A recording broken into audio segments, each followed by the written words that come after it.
अस्सलाम वालेकुम जी, I am Saqib और हम डीप फिल्टर स्टूडियोज़ की तरफ से आज आए हैं एक इवेंट को कैप्चर करने। डिजिटल सकाफ़त ये वो प्लेटफॉर्म है जो कि सारे वो लोग जो दूर दराज इलाकों में पाकिस्तान के जिनकी बड़ी मार्केट्स की तक उनकी रसाई नहीं है, उन वो जो आर्ट वर्क कर रहे हैं उसको ये प्लेटफॉर्म प्रोवाइड करते हैं कि किस तरह ये इंटरनेशनली इनका काम और इनका हुनर रिकग्नाइज हो और उनको वो जिसे कहते हैं कि अपनी मेहनत का जायज़ रिवॉर्ड मिले। उसके लिए आज हम इस इवेंट पे आए हैं। आपको हम इसको मुख्तलिफ़ लोगों से मिलाएंगे किन चैलेंजेस से और किन मुश्किलात से उन्होंने इस प्लेटफॉर्म से फ़ायदा उठाया और आज वो कितने खुश हैं। अस्सलाम वालेकुम। वालेकुम अस्सलाम। आपका गुड नेम? आमना चौधरी। आमना, क्या है, what is this all about? आप क्या रिप्रेजेंट कर रहे हैं? I basically represent Maulana Room's poetry. I am so much into his poemistic poems. तो फ्रंट टाइटल्स मैंने पर्शियन में रखे हैं और बैकग्राउंड में मैंने मौलाना रूम की पोइट्री को लिखा है। कब से ये शौक़ पैदा हुआ और कैसे हुआ और कैसे इस इवेंट में कैसे आई? वैसे तो I am doing art from the past 7 years. I was doing abstract art basically और बाय द टाइम जैसे जैसे मेरा इंटरेस्ट मौलाना रूम की पोइट्री में होता गया देन मेरे काम में वो इन्फ्लुएंस उसका आना शुरू हो गया और 5 years से मैं इस काम में गई। तो क्या चैलेंजेस आए, किस तरह घर वालों ने सपोर्ट किया कि उन्होंने कहा ये क्या कर रही हो, पढ़ाई पे तवज्जो दो? चैलेंजेस तो बहुत सारे आए। फर्स्ट ऑफ ऑल मैं एसीसी की स्टूडेंट हूँ और पहला चैलेंज ये था कि टाइम मैनेज करना मेरे लिए मुश्किल हो रहा था। पहले पार्ट टाइम में करी थी, आर्ट करी थी, फिर मैंने अपने थोड़ा जो सब्जेक्ट्स है उसको थोड़ा सा ब्रेक दिया और फिर ज़्यादा फोकस मैंने अपने आर्ट पे करना शुरू कर दिया। और सेकेंडली दूसरा चैलेंज मुझे ये आया है कि मैंने किसी आर्ट स्कूल से नहीं सीखा। हम स्टूडेंट ऑफ उस्ताद एजाज यूसुफी, तो मुझे गैलरीज तक एक्सेस में थोड़ा सा प्रॉब्लम हुआ था स्टार्टिंग में क्योंकि मैं किसी आर्ट कॉलेज से बिलोंग नहीं कर रही थी, प्राइवेटली कर रही थी। तो अच्छा, थोड़ा सा मुझे एक्सप्लेन कीजिएगा। मैंने सुना है कि हर पेंटिंग के पीछे एक थीम होती है, एक आर्टिस्ट का उस टाइम कोई माइंड होता है जो वो उसको एक्सप्लेन करना चाहता है। फॉर एग्जांपल अब इसमें आते हैं तो इसको एक्सप्लेन करेंगी क्या है? जी बिल्कुल। ये टाइटल कूज़ा के नाम से है। कूज़ा पर्शियन वर्ड है और इसका मतलब है एक मिट्टी का बर्तन। और ये मौलाना रूम की ही एक पोइट्री के ऊपर है। एक पोइम है जिसमें वो कहते हैं कि इंसान खुद मिट्टी से बना हुआ है और वो मिट्टी के बर्तन बनाता है और फिर उसी मिट्टी के बर्तन में पानी पीता है और फिर बाज़ार में एक ख़रीदार के तौर पर जाता है और उसको ख़रीदता है और अगर वो उस बर्तन को तोड़ देता है तो वो उसका हक़ है। तो इसमें मैंने टेक्सचर का यूज़ किया है, अर्थी टोन्स रखे हैं और बाकी क्ले को रिप्रेजेंट कर। अस्सलाम वालेकुम। Walaikum salam. Your good names? My name is Marina. I'm the CEO and co-founder of Digital Sakafat. So basically, Digital Sakafat is building up an ecosystem for art, culture, and tourism. इसमें जो है like for the art sector, we are empowering the women. They like I'm basically from South Waziristan, so the women there have a lot of cultural barriers. So due to which they do not get the market access. So we are providing them the market at their doorsteps. So we are providing a platform, Info-G, through which they can like sell their art in several international markets, and they have been they have been successfully like we are being successfully sorry I am late, sorry कोई नहीं हम उर्दू भी बोल सकते हैं। नहीं उसमें मैं वो एक पॉइंट पे ख़राब हो गई थी। सो हम लोगों ने उनको सक्सेसफुली सेल करने में हेल्प की है और ये रग्स हैं बेसिकली हमारे साउथ वज़ीरिस्तान के। तो जो नोमैड्स हैं वहाँ पे they make these rugs and then the women there they just decorate these rugs in different colors. And like our culture is very colorful, so these are some dresses of South Waziristan, like bridal dresses. So the brides. So these are bridal dresses. Yeah. Beautiful. So the women of South Waziristan, like the children there, जो उनकी बेटियाँ होती हैं, like their mothers taught them कि इस तरह you have to select some of the things which have been which are handmade, and they make these every detail through their hands with their hands, and these details then they compile it and make a dress which they wear on their wedding day. With this they और भी बहुत सी चीज़ें हैं that they make like Pakistan is full of cultures, and like we are promoting each and every culture, as you are looking at the stalls here, like the art, the tourism and everything. And in tourism we are basically providing the QR code जिसमें आप authentic information मिलती है और language barrier आपका ख़त्म होता है. और जो departments हैं उनको statistics नहीं मिलते कि वो अपनी enhance कर रहे हैं tourism facilitations. So we are providing the real time statistics as well. माशाल्लाह जी, great work you are doing. और क्या आपको लगता है कि like you are माशाल्लाह successfully doing this by diminishing, by eliminating the other factors and providing them easy platform to present their products or their art to international market? Oh yeah, like the idea was basically we took this idea from our area, me and my sister Yamima, and they were very like they were getting a minimum amount or chunk of the work they did, but we are giving alhamdulillah 90% of their work. अस्सलाम वालेकुम जी, क्या हाल चाल? वालेकुम सलाम, कैसे हैं sir आपका आप? Good name sir? Danish Khan. Danish Khan, कहाँ से ताल्लुक है आपका? मेरा ताल्लुक डेरा इस्माइल खान की एक तहसील है पहाड़पुर, वहाँ से। पहाड़पुर? पहाड़पुर। ये कैसे नाम उस इलाके का, पहाड़पुर ये कैसे? पहाड़ खान लोधी ने इसको आबाद किया था, उसके नाम इसकी वजह से उसका नाम बन गया पहाड़पुर। थोड़ा बताएं ये जर्नी के आपने कैसे सफ़र शुरू किया। आपकी पेंटिंग्स हम माशाल्लाह देख रहे हैं, क्या ये तस्वुराती पेंटिंग्स हैं या ये रियल जो सीनरीज हैं उन्हीं को कैप्चर किया? गुड क्वेश्चन आपका। ये पेंटिंग्स मेरा अपना इलाका है। अच्छा, माशाल्लाह। मैं अपने इलाके को पेंट करता हूँ। ओके, और मैं ये चाहता हूँ कि मुझसे जो खुशबू उठे वो मेरे इलाके की हो, मेरी मिट्टी की हो। बहुत अच्छा। कब से स्टार्ट हुआ, कब पता चला आपको कि मेरे अंदर एक पेंटर मौजूद है? तो स्कूल में ड्राइंग्स बनाते थे या वैसे बनानी शुरू की जो पहली दफ़ा कि हाँ यार मैं अब इसको एज ए प्रोफेशनली लेके चलूँ? बचपन ही से मुझे शौक़ था। मेरा गांव जो है ना वो को खैसोर, जिसे रत्ता पहाड़ भी कहते हैं सराइकी, वहाँ है। मैं जब अपने गांव से निकलता था सुबह या उसके बाद असर को, तो मेरा गांव मुझे अपील करता था, ये नज़ारे मुझे अपील करते थे कि मुझे पेंट करो। सही है। तो ये जो शौक़ है ना ये बचपन से ही था। स्कूल टाइम हमारे में तो शरारती होंगे और मेरा ख्याल पहले टीचरों की तो नहीं तस्वीरें बनाते थे? शरारती तो हर बच्चा होता है। क्योंकि हम भी देखते हैं कि जिनको पेंटिंग का शौक होता पहले टीचर की उल्टी फुल्टी जो टीचर मारने वाला था उसकी बनाते। घर की दीवारें सारी गंदी हुआ करती थी और पापा से बड़ी मार पड़ती थी। अच्छा। और उस मार का असर ये है कि मैं आज आर्टिस्ट हूँ। क्या बात है, ज़बरदस्त। तो इस डिजिटल सकाफत के प्लेटफॉर्म से आपको कैसे फ़ायदा हुआ? यार मैं ये कहूँगा कि डिजिटल सकाफत के प्लेटफॉर्म से मुझे बहुत फ़ायदा हुआ। जो पेंटिंग्स आर्टिस्टों के मैं ये कहूँगा कि आर्टिस्ट गरीब ही होता है, तो मैं भी एक मुतवस्सित तबके से मेरा ताल्लुक़ है। तो यहाँ पे पेंटिंग बेचना बड़ा मुश्किल काम है, लेकिन डिजिटल सकाफत की तरफ से मुझे जो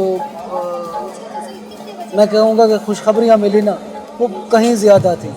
मेरे बच्चों की, मेरे घर का किचन, ये उसी की वजह से चला। तो पहले आपकी जो पेंटिंग्स थी इतनी बनाते थे, मेरा ख्याल उसकी तो प्राइस इतनी ज़्यादा नहीं होगी, जारी बात आपका एक्सेस नहीं था। प्राइस की तो इस तरह होता है ना कि डिमांड बढ़ती जाती है जब आप वन मैन शो करते जाते हैं, सोलो शो करते हैं, फिर सोलो शो करते हैं, आपके डिमांड बढ़ती जाती है। मेरी फर्स्ट पेंटिंग जो सेल हुई थी कोई 8,000 रुपये में हुई। अच्छा। अब आज वही पेंटिंग मैं 80,000 की दे रहा हूँ। माशाल्लाह, ज़बरदस्त। महंगी से महंगी पेंटिंग कितने की बिकी आप? यार ये तो इस तरह होता है कि कहना तो नहीं चाहिए क्योंकि फिर टैक्सेस वाले आ जाते हैं। नहीं, हमारी बातें कोई नहीं सुन रहा। हमारी बातें ना रिकॉर्ड हो रही ना कोई सुन रहा है, हम आपस में कह रहे हैं। बता दें। हाँ।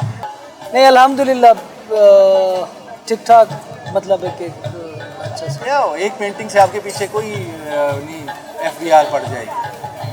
ये सिर्फ बात मैं इसलिए पूछ रहा हूँ, एक रैंडम सी फिगर आपको, अच्छा कि जो और बहुत से ऐसे लोग हैं जो यंगस्टर्स हैं जो इस मीडियम में आना चाहते हैं और वो ये देखते हैं कि यार इसमें शायद हम पैसे नहीं कमा सकेंगे और वो फिर किसी न किसी और प्रोफेशन में यार तकरीबन 2.5 लाख रुपए की मेरी पेंटिंग बिकती रही है। 2.5 लाख? जी जी, माशाल्लाह, ज़बरदस्त। अस्सलाम वालेकुम जी, कैसी हैं आप? ठीक ठाक हैं, खैरियत से? इस इवेंट पे कैसे हैं? First of all your good name? My name is Nimra Anjum Chaudhary and I am from Faisalabad. Okay, Faisalabad, ज़बरदस्त। क्या प्रेजेंट कर रही हैं आप? मैं यहाँ पे भावलपुर की 2 फेमस आइटम्स प्रेजेंट कर रही हूँ, जिसमें से एक जो है वो हैंड वूवन शॉल्स हैं जो कि भावलपुर की औरतों ने बहुत ही प्यार से बनाई हैं, और दूसरा सिल्वर जो 100% सिल्वर से बनी ज्वेलरी है। ज्वेलरी के कुछ आर्टिकल्स हैं जो कि वो भी भावलपुर से। तो ये बहावलपुर में क्या चैलेंजेस उधर औरतों को फेस आते हैं जो कि आप हेल्प आउट कर रही हैं, और इस इन्फोजी और डिजिटल सकाफत के ज़रिए क्या फ़ायदा हो रहा है? अगर चैलेंजेस की बात करें तो सबसे पहले है lack of technology, education and awareness. उनके पास सबसे पहले रिसोर्सेज ही नहीं आते कि वो रॉ मटेरियल को बना के आगे सेल कर सकें। दूसरा मसला आता है प्लेटफॉर्म का, कि अगर चीज़ बन भी जाती है किसी तरीके से तो उसे एग्जिबिट करने का प्लेटफॉर्म नहीं कोई होगा। तो इन्फोजी जो है वो हेल्प आउट कर रहा है कि इस तरह से सकाफत को प्रमोट किया जाए, रीजनल जो हमारे पास कल्चरल जो चीज़ें हैं उनको बना के इस प्लेटफॉर्म पे जो है वो प्रमोट। यानी कि ज़ाहिरी बात है, जो पहले यही काम वो करती थी तो कुछ ना कुछ शॉपकीपर्स या कुछ लोग जो उनसे ये चीज़ें लेते थे और फिर मार्केट में अच्छी बड़ी मार्केट्स में ला के उनसे हाई प्राइस पे बेचते थे। तो इस तरह 2 तरह के उनको नुकसान हो रहे थे। एक तो ना उनकी चीज़ इंटरनेशनली रिकग्नाइज हो रही थी, हाँ जी, और उनको बहुत ही जो उसकी कहते हैं आप जायज़ कीमत है, मिनिमल अमाउंट मिल रही थी इन रिटर्न। एग्जैक्टली जो हमारा इन्फो जी प्लेटफॉर्म है उसके ज़रिए जो हमारा टारगेट ऑडियंस है उस तक चीज़ डायरेक्टली पहुंचती है, और वहाँ से जितना भी प्रॉफिट आपका होता है या जो भी आप जनरेट कर रहे हो वो आपके पास डायरेक्ट जाता है। तो मीडियम बिटवीन जो एक चीज़ है वो गैप थोड़ा कम हो गया है सर। अच्छा, इस गैप कम होने से आपने देखा कि और लोग इनकरेज हुई, औरतें घरों में बैठी उन्होंने और ज़्यादा काम शुरू किया? बिल्कुल, जब आप देखते हैं कि आपका ट्रस्ट जो है वो जिस चीज़ के ऊपर बन रहा है वो आपके साथ लॉयल है, तो आपका जो मोटिवेशन है बिहाइंड डूइंग एनी वर्क वो बढ़ जाता है। तो एग्जैक्टली जो है वो मोटिवेशन लेवल इंक्रीज़ हो गया। आज तक सबसे अच्छा रिस्पांस कहाँ से आया, किस मार्केट से आया? आपको भी खुशी हुई, हाँ। और आपके जो सारे ये लोग हैं इनको भी खुशी हुई? कहाँ पे बहुत ज़्यादा एक्साइटिंग किस्म का, इंकरेजिंग किस्म का? जो इंटरनेशनल इवेंट्स होते हैं सबसे ज़्यादा एक्साइटिंग जो इन्वायरमेंट बनता है वो वहाँ पे बनता है, क्योंकि वहाँ पे डिफरेंट कल्चर और बैकग्राउंड से लोग आते हैं। जब वहाँ पे वो आते हैं तो उन्हें चीज़ें बड़ी एक्साइट करती हैं जो रीजनल होती हैं, तो वो ज़्यादा इंटरेस्ट लेते हैं। तो ये ज़्यादा एक्साइटिंग। आप आगे फ्यूचर कैसा देख रही हैं इसका? फ्यूचर एग्जैक्टली बहुत अच्छा है, क्योंकि जो प्लेटफॉर्म है, जैसे आपको पता है कि ग्लोबलाइजेशन का दौर है और डिजिटलाइजेशन हो रही है, तो जैसे जैसे हम अपने ब्रांड्स को चीज़ों को डिजिटलाइज करेंगे तो ऑफ कोर्स हमारा जो रेवेन्यू है वो एंड पे जनरेट होगा, और इसे फ्यूचर प्रमोशन में ये भी प्लान है कि जिन लोगों ने ये काम किया है उनको भी आप लोग लेके इंटरनेशनली साथ जाएंगे? बिल्कुल एग्जैक्टली जब वो लोग आएंगे और अपनी चीज़ों को अपने सामने आंखों से जो है वो आप आंखों के सामने देखेंगे कि वो किस तरह से उन्हें दाद मिल रही है और वो प्रमोट हो रही हैं, लोग खुश हो रहे हैं, तो वो उनके मोटिवेशन लेवल ऑफ कोर्स ज़्यादा होगा, वो ज़्यादा काम करेंगे, और पीछे जब वो वापस अपने घर जाएंगे तो वो बाकियों को भी मोटिवेट करेंगे इस तरह से। अस्सलाम वालेकुम सर। अस्सलाम वालेकुम। What is this all about? ये आपने बोलरा स्टेशन पे एक रौनक लगाई हुई है और सारी पाकिस्तान से लोगों को आर्ट के लिए बुलाया हुआ है। What is this all about? What is digital सकाफत? डिजिटल सकाफत का मतलब ये है टेक्नोलॉजी और उसको उन लोगों महरूम लोगों तक पहुंचाना। डिजिटल इलिटरेसी एक बहुत बड़ी प्रॉब्लम है हमारी सोसाइटी में, नेटवर्क कनेक्टिविटी इस टाइप की इशूज़। तो हमारे जो पेरिफेरल एरियाज़ हैं वो लोग अपॉर्चुनिटीज़ और टेक्नोलॉजी से पीछे रह जाते हैं, तो ये इससे भी एक पॉवर्टी और वो डिवाइड बढ़ता रहता है। तो हमने सोचा कि जो art, handicraft, culture, tourism related projects हैं ये हैं रूरल एरियाज़ में जहाँ ये इश्यूज़ होते हैं, तो एक पोर्टल बनाया जिसके थ्रू आर्टिस्ट ईज़िली अपनी ऑनलाइन गैलरीज बना सकते हैं और वो अपने काम को डिस्प्ले कर सकते हैं टू अ लार्जर ऑडियंस। तो वो कनेक्शन उसको एक्सेस करना इस तरीके से बनाना कि मोबाइल के थ्रू आपको बैंडविड्थ कम इस्तेमाल हो जाए। ओके, ठीक है, तो स्मार्टफोन्स की प्रोलिफरेशन हुई है, तो वी वांटेड टेक्नोलॉजी और इन सेक्टर्स की एक convergence. How did it all started? Idea कहाँ से आया, कैसे स्टार्ट लिया? So that's an excellent question. Thank you. So the founder Marina Khan and her sister, the co-founder Yamima Khan, एक social sciences graduate है, एक फाइन आर्ट्स स्टूडेंट थी। तो उनके वालिदैन ने कहा कि instead of looking for jobs आप अपना बिजनेस स्टार्ट करें। Excellent. तो उनके जो चचा हैं वो टेक्नोलॉजी पार्टनर हैं Okay. कंपनी के इन्फोजी और नॉर्डिक इंजीनियरिंग। तो उन्होंने हमने सब ने मिल के ये कंपनी बनाई कि ये 2 लड़कियां संभालेंगी, एक आर्ट से रिलेटेड, एक social management and social sciences, और ये सारे उनके नेटवर्क के थ्रू हैं।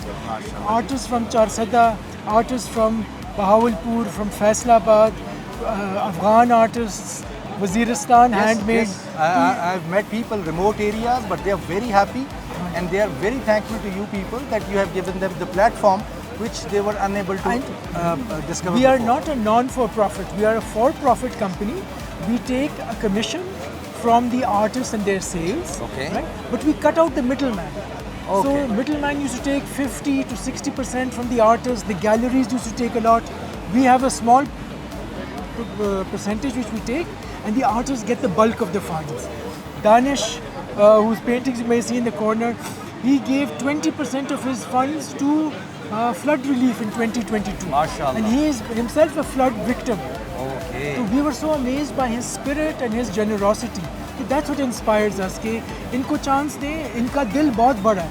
Encouraging है और difficult है. Challenges क्या face कर रहे हैं? चैलेंजेस यही होते हैं, नई चीज़ है, ट्रस्ट इश्यूज होते हैं हमारी सोसाइटी में कि आप गैर बंदे को किस तरह ट्रस्ट करें कि मुझे पैसे मिलेंगे. कोई हमसे पूछता है कि मैं अगर चीज़ ऑर्डर करूँगा डिलीवरी कैसी होगी. तो right now we are at a level where we can do it ourselves. Okay. The next stage would be to get a mobile wallet Okay. to increase the technology. So the channel should be more smooth so they The buying get experience the is payments direct. quickly. Person to person contact उनका बन जाए. That's the final vision. इन्फोजी का हम QR codes का भी system है, हमने स्वात में इंस्टॉल किया है कि आप फ़ोन के साथ स्कैन करें, आपको accurate information from academic journals मिल जाए. Okay. और जो टूरिज़्म डिपार्टमेंट है उनको इन्फॉर्मेशन मिलता है कि जिस बंदे ने स्कैन किया है, एज, होम टाउन, जेंडर, तो उनको पता है कि हम अपनी मार्केटिंग कहाँ करें. तो ये ऑलरेडी स्वीडन में चल रहा है, ईस्टर्न स्वीडन में. उनको पता चला ड्यूरिंग कोविड कि हमारी टूरिस्ट जर्मन ख़वातीन हैं एज्ड 45 to 54, तो उन्होंने अपनी मार्केटिंग स्ट्रेटजी वहाँ शिफ्ट की. Okay. तो स्वात में भी हमने लगाए हैं Gandhara sites, Muslim sites of Swat, Hindu shahi sites of Swat, कि ये डोमेस्टिक टूरिज़म कहाँ से आएगी, सिर्फ फॉरेन टूरिज़म नहीं है. We want our departments, archaeology, tourism, they'll get the data, good data, big data, they can make better decision making. So inshallah, it's a win-win for everyone. बहुत शुक्रिया जी आज का प्रोग्राम देखने का. ये था आज का हमारा प्रोग्राम जिसमें हमने डिजिटल सकाफ़त के फ़ायदे, क्या चैलेंजेस हैं, किस किस जगह से लोग आए और किस तरह इस प्लेटफॉर्म से उनको फ़ायदा हुआ और किस तरह उनका आर्ट प्रमोट हो रहा है. Keep stay tuned with us and keep watching deep filter Studios. Thank you so much.